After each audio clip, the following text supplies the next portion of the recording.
মানুষ কি সত্যি চাঁদের উপর পা রেখেছে, নাকি এটা ছিল একটা মিথ্যে নাটক? আর ইসলাম এই বিষয়ে কি বলে? অনেকে আজও এই প্রশ্ন নিয়ে দ্বিধায় থাকেন। চলুন জানি বিজ্ঞান ও ইসলামের সত্য। 1969 সালে নাসার অ্যাপোলো 11 মিশনে নীল আর্মস্ট্রং চাঁদের মাটিতে পা রাখেন।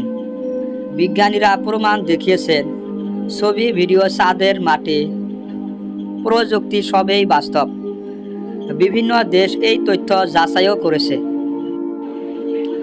তবে অনেক ষড়যন্ত্র তথ্য রয়েছে।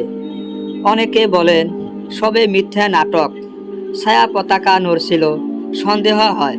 কিন্তু বিজ্ঞানীরা বলেছেন সব ব্যাখ্যা বিজ্ঞানসম্মত ও বাস্তব। ইসলাম কি বলে এই বিষয়ে? কোরআনে বলা হয়েছে, তোমরা আকাশের সীমা পার হতে পারলে হও, কিন্তু পারবে না আল্লাহর অনুমতি ছাড়া। সূরা আর রহমান 55-33। অর্থাৎ মানুষ যেতে পারবে যদি আল্লাহ চান। ইসলাম জ্ঞানকে উৎসাহ দেয়, বাধা নয়। চাঁদে যাওয়া যদি সত্য হয়, ইসলাম তা মানে। এটি গর্ব নয়, আল্লাহর সৃষ্টি বোঝার পথ। জ্ঞান অর্জন করো, অহংকার নয়। চাঁদে যাওয়ার সত্যতা বিজ্ঞানও প্রমাণ করেছে। ইসলামও বলে সত্য হলে মেনে নাও, আমরা যেন মহাকাশ জয় করে আল্লাহকে ভুলে না যাই।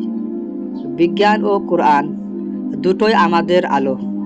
ভিডিও ভালো লাগলে লাইক, শেয়ার ও সাবস্ক্রাইব দিন।